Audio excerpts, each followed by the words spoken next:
ginawa ko. Good morning, classmate. Good morning, ma'am. This is my report. It's all about argumentative text.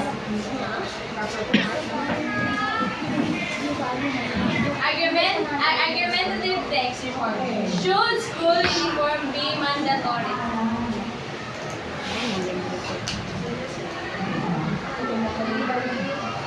Body. Who reads this paragraph? Basaw na. Jericho. Supporters of school uniforms believe that wearing the same clothes promotes equality among students, it removes social barriers. Based on fashion and work, helping students focus more on learning than on appearance. Uniforms also promote discipline and help identify students as individuals with the character. Who reads this paragraph? Ako na lang. Malalim. Ako na lang. However, others argue that uniform limits students' freedom to expression. They believe that allowing students to choose their clothes help them build confidence and show their individuality. Buying uniform can also be expensive for some families, especially when they need different state of personality.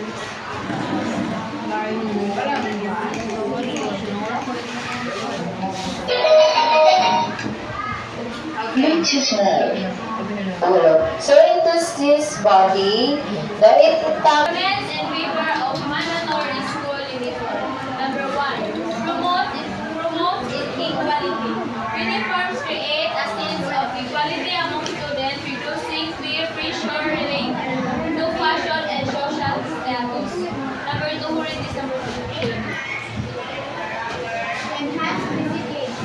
Wearing a uniform that encourages students to follow school rules and maintain a sense of responsibility.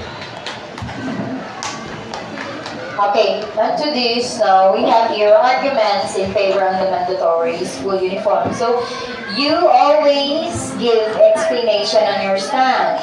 So, why we promote equality? Why we promote enhanced discipline? Because this is to make your arguments stronger. So, you give explanation, discussion, you discourse, you define more your stand, why you are agreeing to mandatory school uniforms. 3. Who reads number 3? Amsian. Improves focus on learning. Without the distraction of fashion competition, students can focus more on their studies. Number 4. Learn myself. Read this number 6. Safety and identification. Uniforms make it easier to identify students within school premises, ensuring better security. Okay, so onto this, you have an argument that would add on to make it stronger an argument, argumentative text. So you give improves, focus on learning, safety and identification, but better most, mas maganda if you include percentages, numerical data, numbers, that would include why it improve focus on learning. So ibig sabihin, 90% of the students are with honors, or 90% of the students are in safety without getting in trouble because they are in uniform and identified as a student in that school.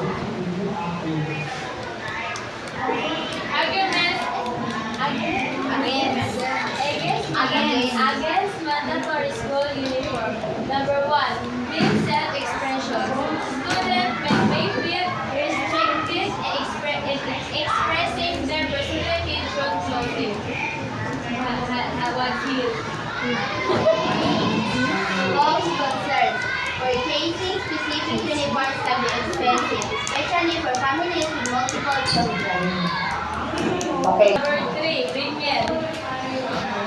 Basta number 3.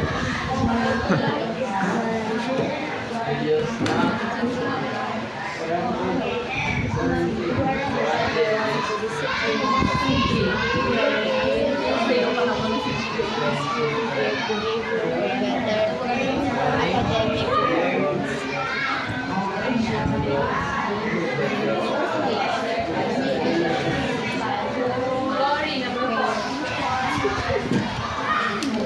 Eh, sure, pag pinapabasa yung classmate nyo, may explain din ko.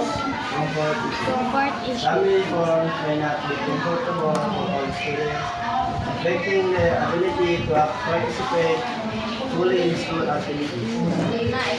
Explain mo.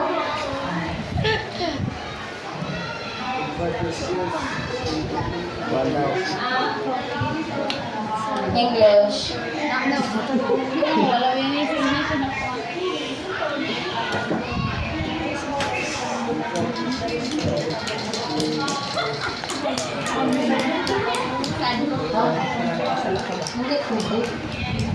So it doesn't guarantee discipline, which means that even you wear your uniform, it doesn't mean that you are going to do academic performance or you can pass. Even you wear every day, but if you don't perform in school, still you are having a failing grades. 4. Comfort issues. Okay, so some uniforms are not comfortable, but you're uniform comfortable enough, so make sure you wear your uniform. Unless this is backless, siguro backless ang uniform niya. Oh, fine. So, it's better comfortable siya. Conclusion, ikaw na. Conclusion. The debate over mandatory school uniform has strong points on both sides. While uniform can promote equality, safety, and focus, they may also limit personal expression and create financial burden. Schools need to balance the benefits and drawbacks carefully before enforcing strict uniform Policies. Ano na, Jay? Thank you. Okay, so